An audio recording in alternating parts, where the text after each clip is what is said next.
What's up guys and welcome. You are watching Fazi Fitness. So let's start this video with this particular picture of Big Ramy that was taken just a few days ago. And we all know Big Ramy has been in the news since yesterday because this is the first official announcement by the IFB president, Dan Solomon, that Ramy won't be competing at this year's Miss Olympia. So I have to say this isn't really a breaking news because we have been reporting this over and over again, especially in the last few months, that Big Ramy is nowhere even close to being on a prep. And he never actually committed to this show. But I have to say he does look pretty damn massive in this picture. Which by the way also gives us a bit of hope that Big Ramy will return to the stage one last time before calling it a day and before hanging up the posing trunks.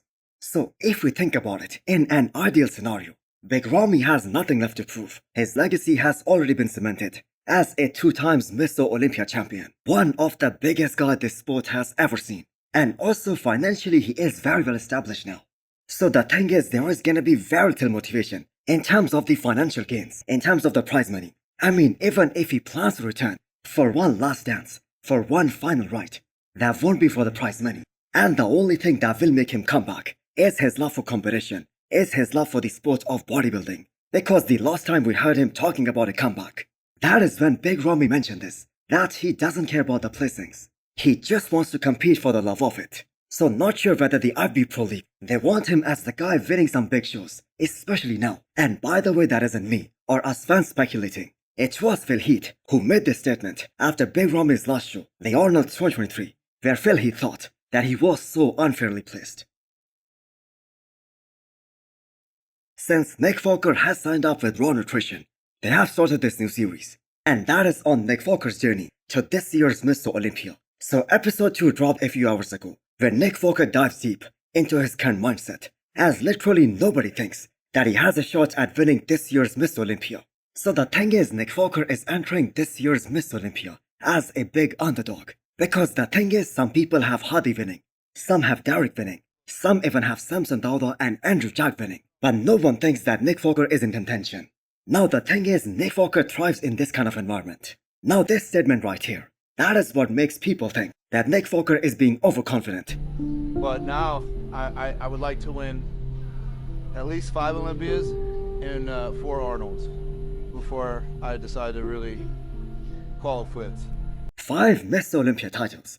Even the reigning champion Derek Lansford hasn't ever made this kind of statement. In fact, most of these guys, including Phil Heath, they always said that he is taking it year by year. Now we all realize that Nick Walker 100% believes in his abilities to shock the bodybuilding world. And that is why he isn't posting no physique updates, no pictures whatsoever, because he wants that element of surprise on his side this time. But still, no one can deny that Nick Walker is up against some freak of natures who have better aesthetics than him, better shape than him, better flow, better structure, and in some cases even better conditioning than him. And not to mention, they are also just as big as Nick, and some are even bigger than him. Now the statement of winning 5 Miss Olympia titles, that would have made more sense if he actually won the Olympia title, or if he can improve his placings at this year's Miss Olympia, and maybe place as high as top 2. Now I don't want to sound too harsh, but he was barely able to beat Martin Fitzwater at this year's New York Pro, and he has a very tough competition ahead of him in 4 weeks time.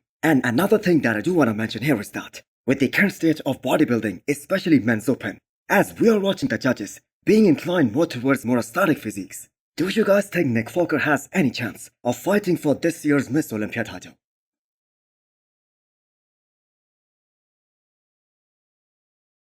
Next up is the physique update of good Vito. So he was seen blasting those super heavy weights during a back workout. So Vito is really fired up for 2025, and he should be, based on how well he placed in his rookie year, especially against some very great competition. So how good was Vito during his rookie year in the open bodybuilding? He got beat by 3 guys, Rafael Brundle and Martin Fitzwater, and all 3 of these guys, they are top 10 Olympia material, and he actually held his own pretty damn well against all of these guys, and that just goes to show us how good Vito really is. So you guys can see that the back this time is his main area of focus, because he was given this feedback after Detroit Pro that he needs to bring more density and thickness from the back. Now I personally think that his back looked really improved, especially in comparison to how it looked back when he won his pro card. And I'm gonna go as far as saying this, it actually looked really insane considering his age. So he is a very young guy And I have to say, it is very rare to see so much mass coupled with good aesthetics at such a young age. And we have now seen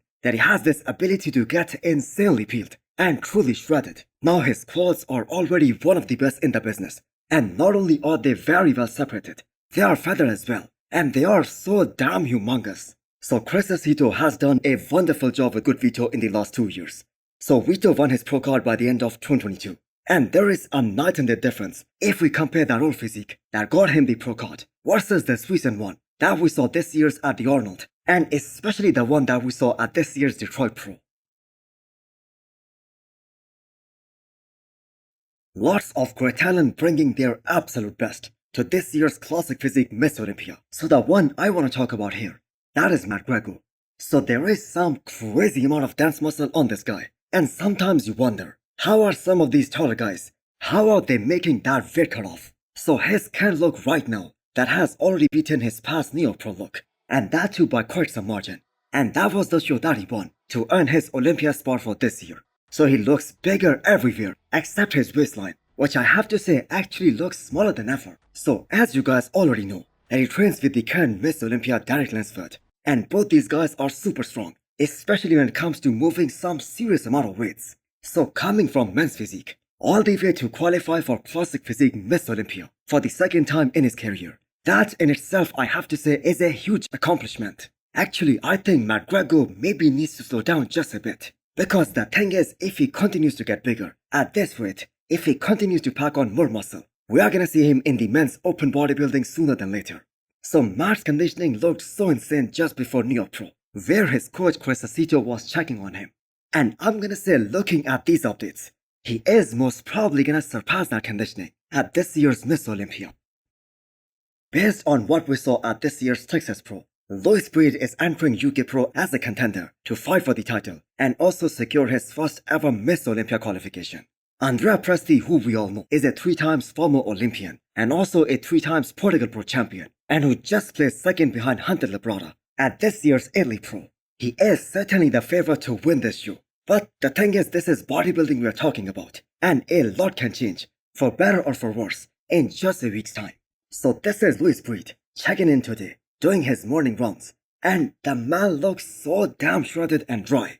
He is gonna be combative in the side as well as the back shots. But the aesthetic guys, they are gonna expose his wider waistline in the mandatories, especially from the front. So him and William Watkins, they both have kinda similar structures.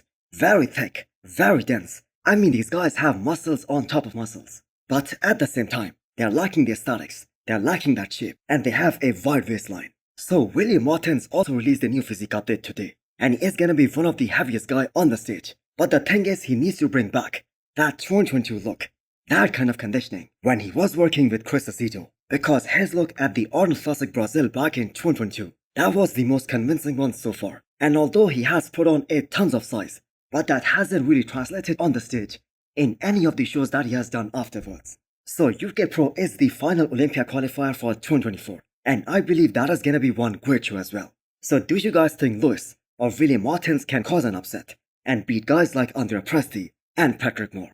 So hit the thumbs up button if you liked the video, and smash the subscribe button if you wanna come back for more. Thanks for watching.